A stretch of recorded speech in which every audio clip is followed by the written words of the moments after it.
David Edward and Katie Lewis discuss Katie's book, Cheers, Somebody. Katie, Hi, David. good to see you again. Nice to talk to You you. too. How are you? I'm doing well, thanks. How are you? I'm good. Thank you for asking. I understand that you've written a book. I have indeed. It's called Cheers Somebody, and it was published in 2017. So it's been out for a while now, Okay. but I'm really proud of it. It's a short story collection, my first. Um, so yeah, I think we're going to chat about that as well as some other creative writing things and other books that are just living in my computer. Well, yeah, because secretly you're a writing industry professional. Um, I think now, do you write for a living? Do you actually earn your living writing? I actually earn my living writing and editing. Um, and that is a recent development.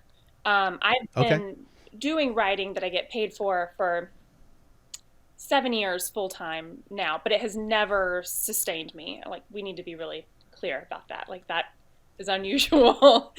uh, Yeah, it's hard. yeah, it's It's hard. hard. But recently I took on a daily editing gig with a news company. And so that coupled with the content marketing work I do is sustaining me financially at long last. Okay. Okay. I was almost ready to call you a unicorn because I've yet to run into Don't call me a anyone, unicorn. at least yeah, anyone willing to do this podcast that would actually earn their entire living just by writing books. But you're in the industry, Yeah. very much, and the point of this conversation isn't to pitch your services, but I'll put a link to your website because one of the things, and I'm going to ask you for your advice.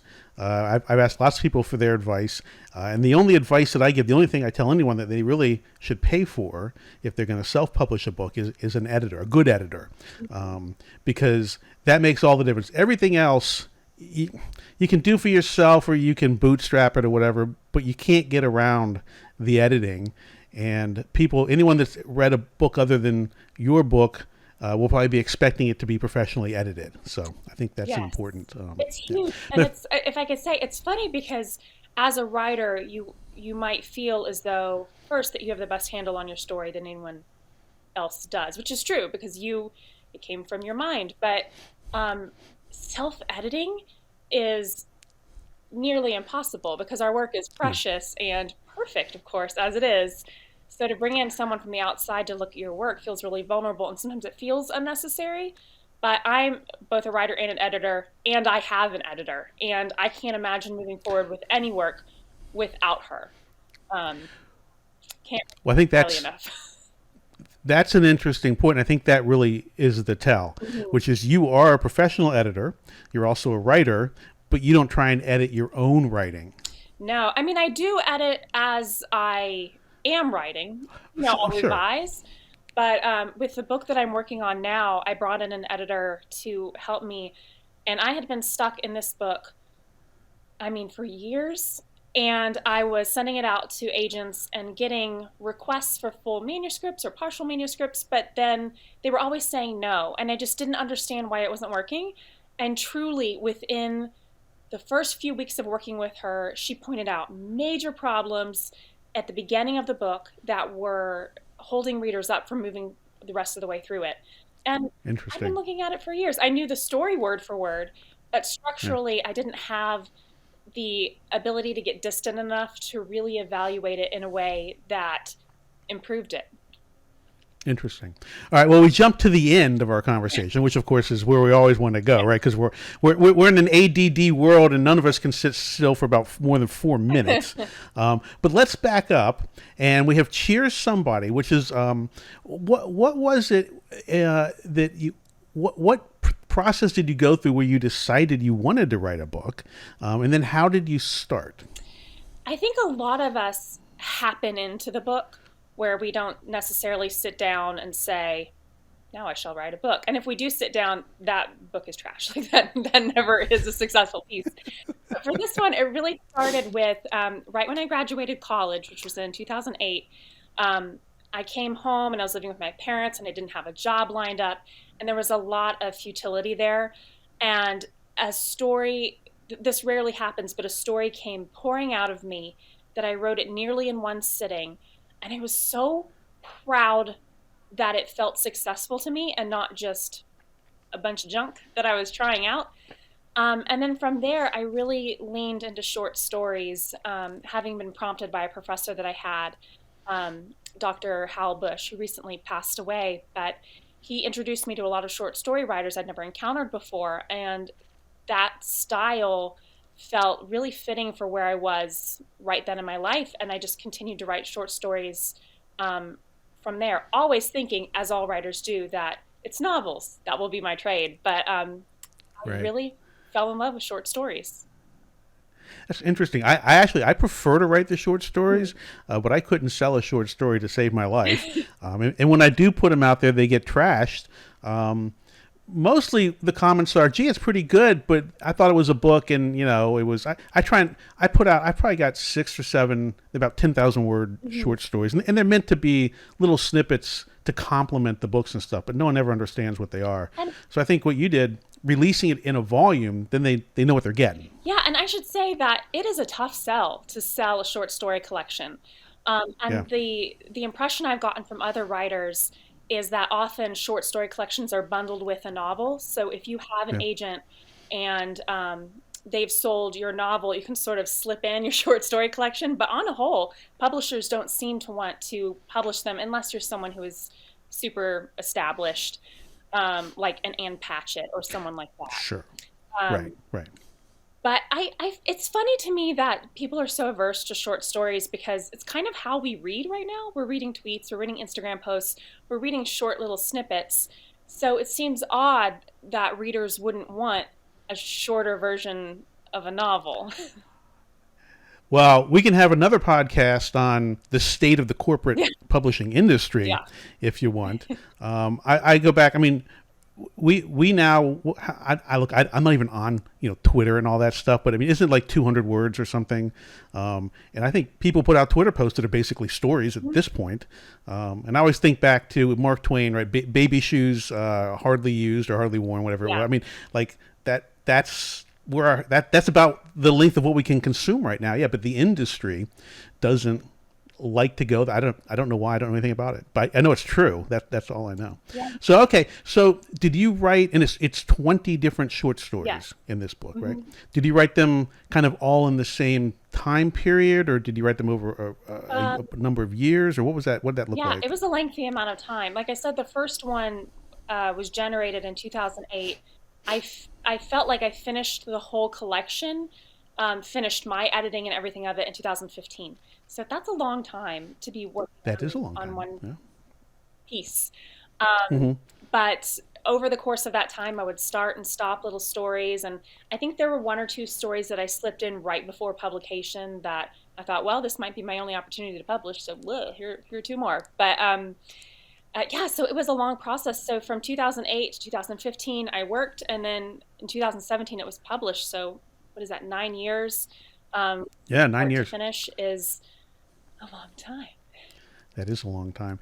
Now, is there a single narrative center to these stories, or is it more each story is its own kind of thought, or what's the overall? Is there an overall theme to the book? I think if I'm thinking about it, not in terms of marketability, but my personal evolution as a writer, which is really more what I care about, is the journey of the craft. Right. Like, Yeah. for me, it was an exploration of character creation and place. So when I look back on the stories, there are some that I feel I've created characters that I'm really proud of, that I feel like are successful. And then there are other stories where it's really more about the location. And so Okay. it's basically about people in the Midwest, if I can be super general. It's St. Louis, Nashville, and Austin are where the stories take place. And Okay. feels very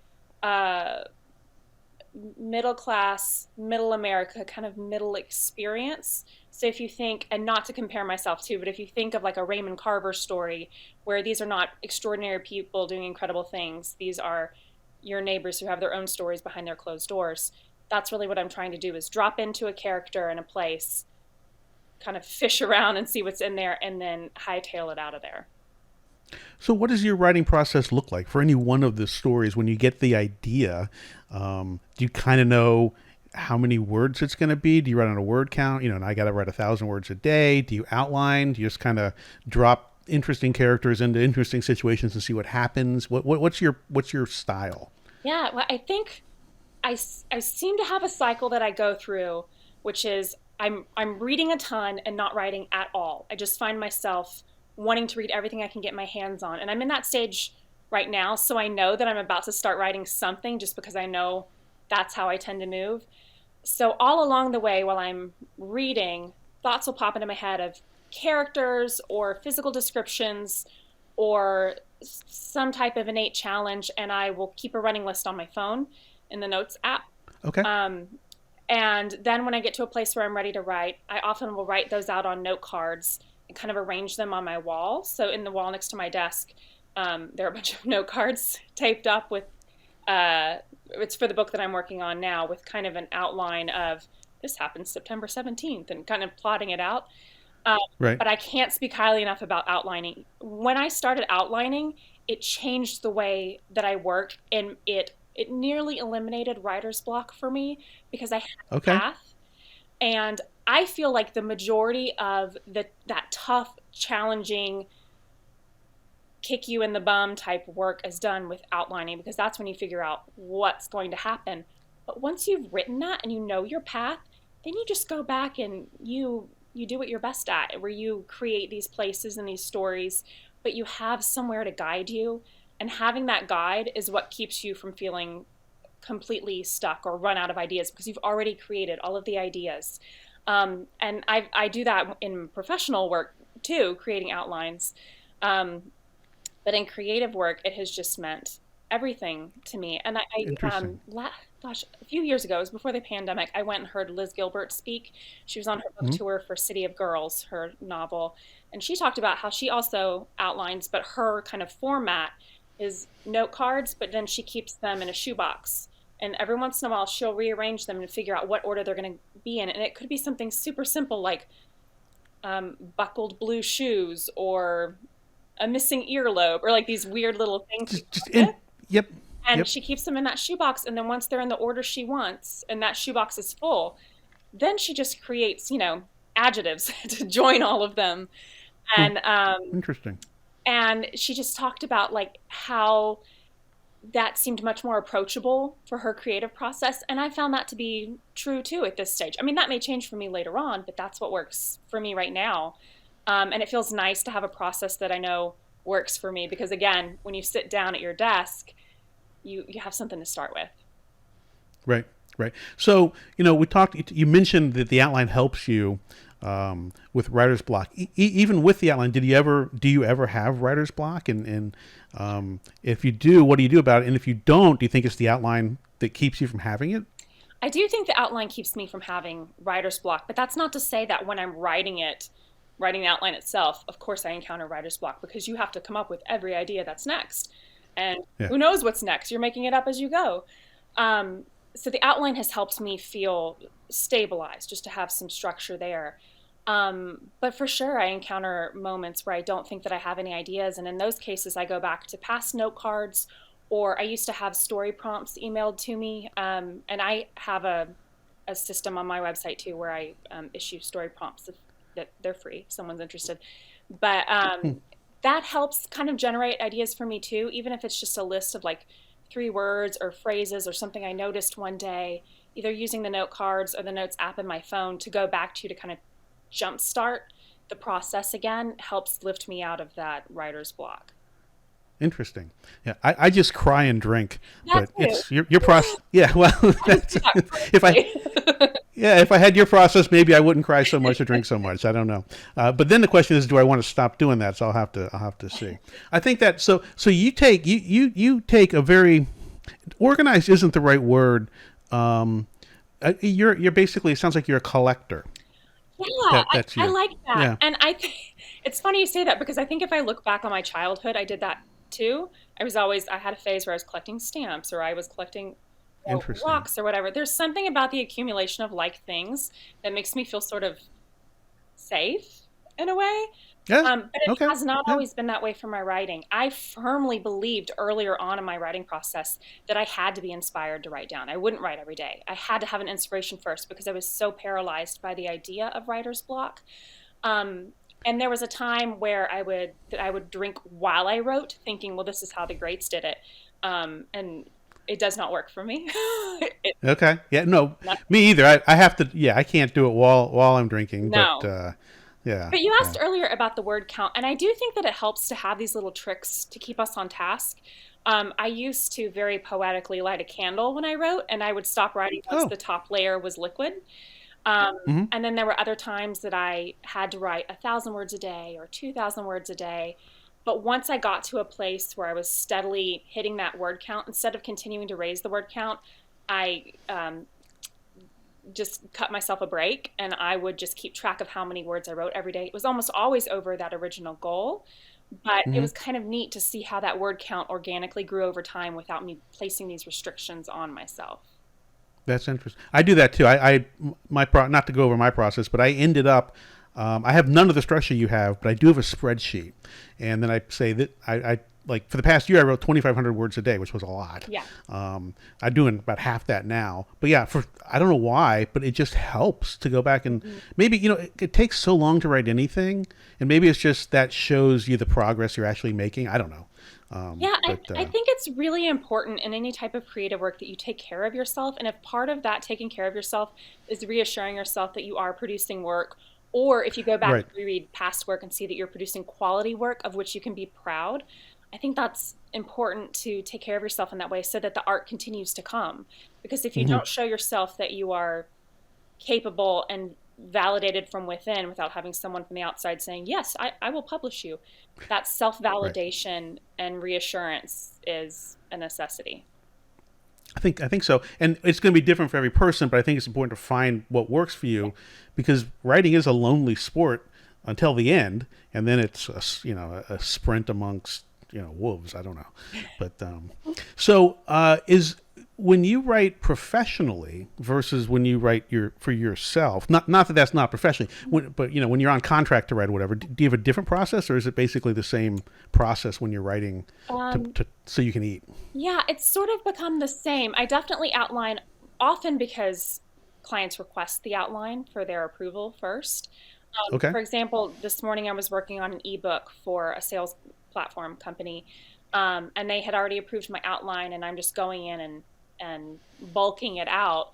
Um, but with I think in both theories of work, both in content marketing and in creative writing, I'm doing kind of a one for you, one for me kind of thing. Like I'm adding jokes and silly asides in my content work that I'm like, this is going to be edited out, but this just like makes me happy to add this in there. And I'll do that in my creative work too, because why the hell not? Like if someone never reads it, I think it's funny to add in a joke or a character trait of somebody who, I can't stand, or my best friend, to add those little things just for myself in there. Right. It keeps it fun because art should be fun. We're making stuff up. Like it's wild to me. And so you should enjoy it or you will never sit down and do the work. I think that's right. I think that's true. Yeah, right. What's the point if you don't Right. enjoy it, right? Yeah. All right. So, is there anything that you know now that if you could go back and tell yourself before you started writing your book, what? So basically, what have you learned? What's different about you now that there's a lesson that maybe someone could take and use themselves? Yeah. I think, well, I've already talked about the outlining, but to touch more on the idea of that, like the self-care aspect, several years ago, I went to an event with Colin Malloy and Carson Ellis, the writing duo and the husband and wife team.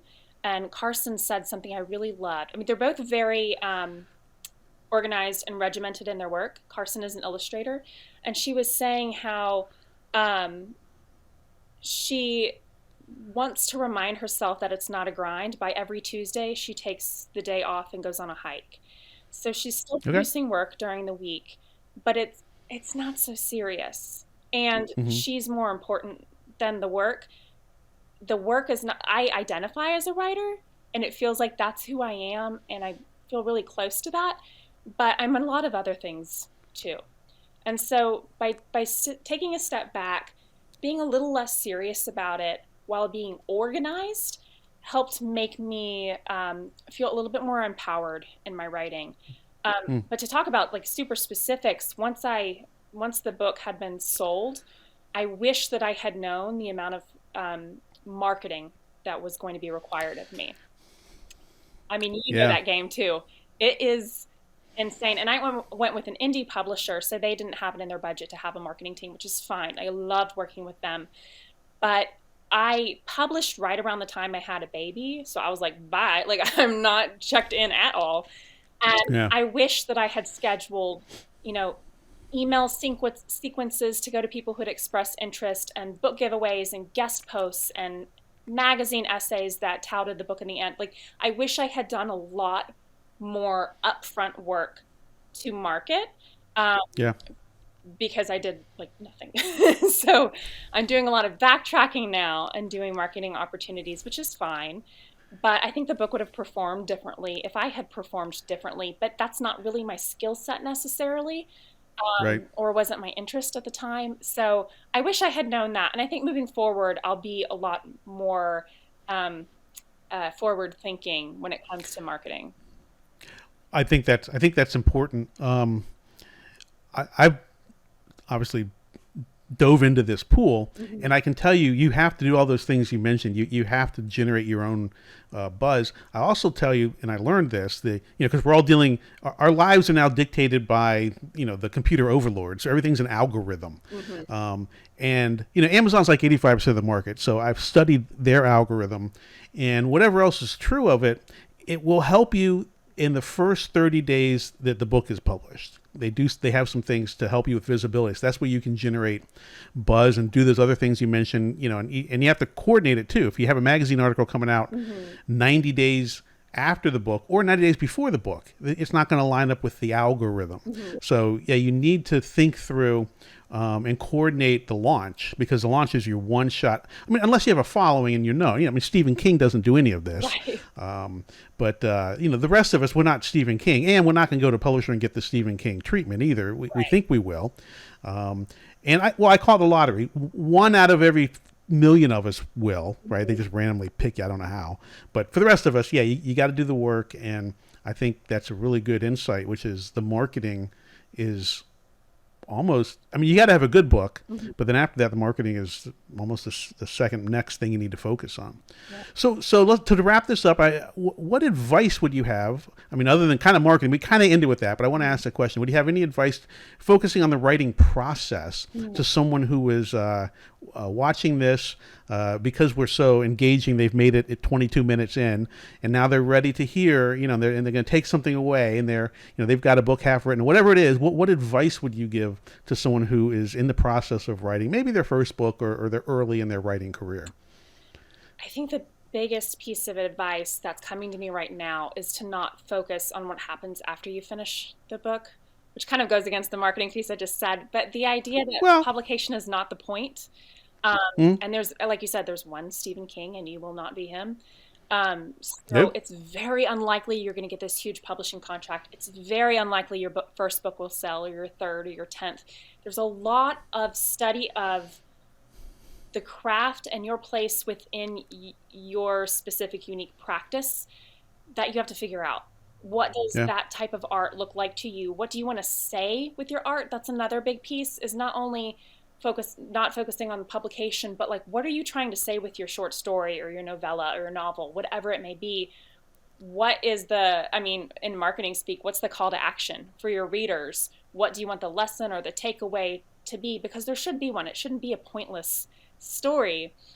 Right. But part of the point is for you to figure out your story and have that understanding of it, but also to figure out yourself out and what like your writing cycle and process looks like, so that when you get to that place, like I am right now, where I'm not doing much creative writing, but I'm doing an overwhelming amount of reading.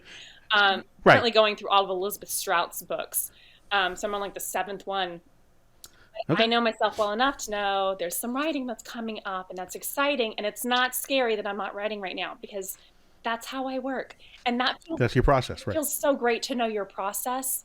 Yeah. It makes you not feel lost. You feel like you're in exactly the right spot because you know yourself, which is just like a lesson for being a human too. But Well, there's a lot of correlate. You learn a lot about yourself yeah. if you stick with writing. It's the most amazing thing, and you can't explain it to someone. They have to experience it, which is weird. So, well, tell you what, now, Katie. The other thing, if you're up for it, later, I want to do another series of podcasts called "Focused on Editing." Right now, we're focusing on writing, but focused on editing. And maybe if your game and this experience wasn't too bad, maybe we could do one in a couple months on that, and we'll check in and see what you're doing anyway. So, I would see what you're up love to. that. I have a lot to say about editing, so that would be fun to talk about. Okay, we'll do a little bit longer format for that one. I've got, we can maybe try 40 minutes, and I'll let you actually talk more instead of cutting you off all the time No, like you're I do on fine. this one. So I can go on and on. This is my passion, so I'm glad to talk about it. excellent. All right, well, thank you so much. This has been wildly interesting, and I'll talk to you later. All right, thanks, David. Thank you for watching. Please consider hitting the subscribe button.